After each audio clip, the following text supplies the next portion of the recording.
Welcome back to my channel. जय श्री कृष्णा। हमारे भारत का नाम, मातृभूमि का नाम राजा भरत के नाम से मिला है। उनके 9 पुत्र थे। उन्हीं चिंता थी कि उनके 9 पुत्रों में से कोई भी राज्य चलाने योग्य नहीं। उन्होंने पूरा विश्वास था कि यदि वे अपने किसी भी पुत्र को सिंहासन पर बिठाएंगे तो उनका प्रिय राज्य नष्ट हो जाएगा। अचानक उनके मन में एक युवा साहसी स्थानीय बालक का आभास हुआ। वह राजसी वंश का नहीं था, लेकिन राजा को पूरा भरोसा था कि उसकी प्रजा उसके शासन में सुखी रहेगी। अगले दिन सिंहासन पर शान से बैठे राजा ने सभी को आश्चर्यचकित करते हुए राजा भरत ने कहा और अपने पुत्रों को घोर निराशा देते हुए यह घोषणा की कि उस बालक का नाम भूमन्यु था।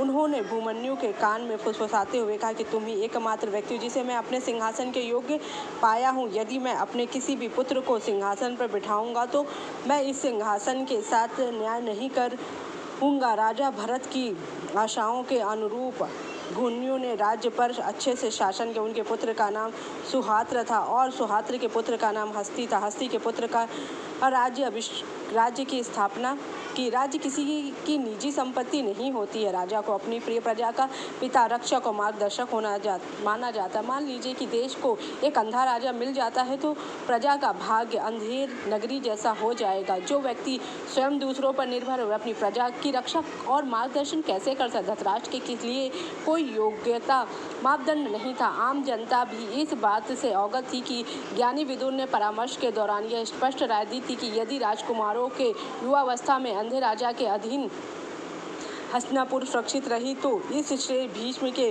व्यक्तित्व को माना जाएगा। यह महान भरत द्वारा स्थापित उच्च मानदंडों के बिल्कुल विपरीत है, जिनके वंश से आज कौरव संबोधित हैं।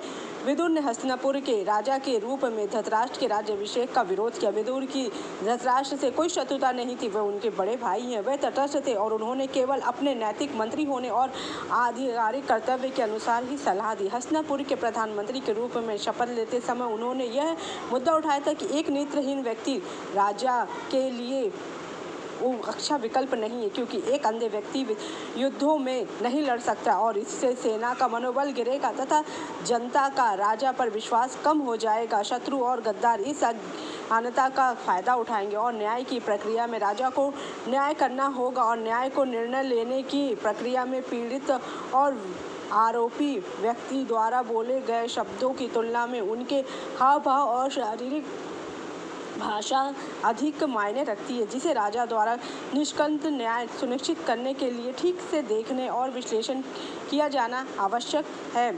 जासूसों और मंत्रियों और राजदूतों की शारीरिक भाषा और चेहरे के भावों का विश्लेषण करना भी आवश्यक है, ताकि उन बातों को सुना जा सके जिन्हें बोला नहीं जा सकता और ना ही बोला जाएगा। यदि कोई राजा अंधा हो तो वह अपनी इस अक्षमता के कारण कुशलतापूर्व कार्य नहीं कर सकता और धृतराष्ट्र के राजा बनने पर विदुर की सभी चिंताएं सही साबित हुई। भीष्म पितामह और सत्यवती ने विदुर की वास्तविक चिंता के कारण उनसे सहमति जताई और इससे धृतराष्ट्र को पीछे हटना पड़ा और उन्हें पांडवों को राजा के रूप में सुनना। किसी भी देश विरोध नहीं किया। उनका राजा बनना एक सही बात थी। पांडु को राजा बनाया गया। यह एक शाप के कारण ही पांडु को वन में शरण लेनी पड़ी और राज्य की देखभाल के लिए धृतराष्ट्र ही एकमात्र विकल्प। इसलिए विरोध का कोई सवाल ही नहीं था, क्योंकि पांडु ने ही उन्हें राज्य संभालने का उत्तरदायित्व दिया था।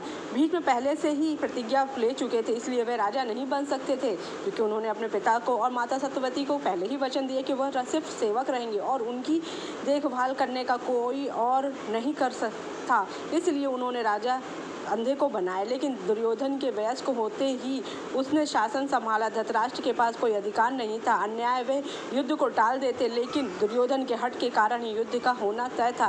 युधिष्ठिर राजा बनने योग्य थे। धृतराष्ट्र इस बात से अवगत है कि उसे राजा बनाना चाहिए, लेकिन वह ये सोचने में व्यस्त रह गए कि उनके साथ अन्याय हुआ तो मेरे पुत्र के साथ अन्याय नहीं करूँगा और मैं अपना राज्य बिगड़ लड़े अपने बेटे को ही राजा बनाऊंगा, जो कि गलत था। इसी कारण से महाभारत विनाश का युद्ध धृतराष्ट्र की वजह से ही हुआ, जिसमें लाखों लोग मारे गए।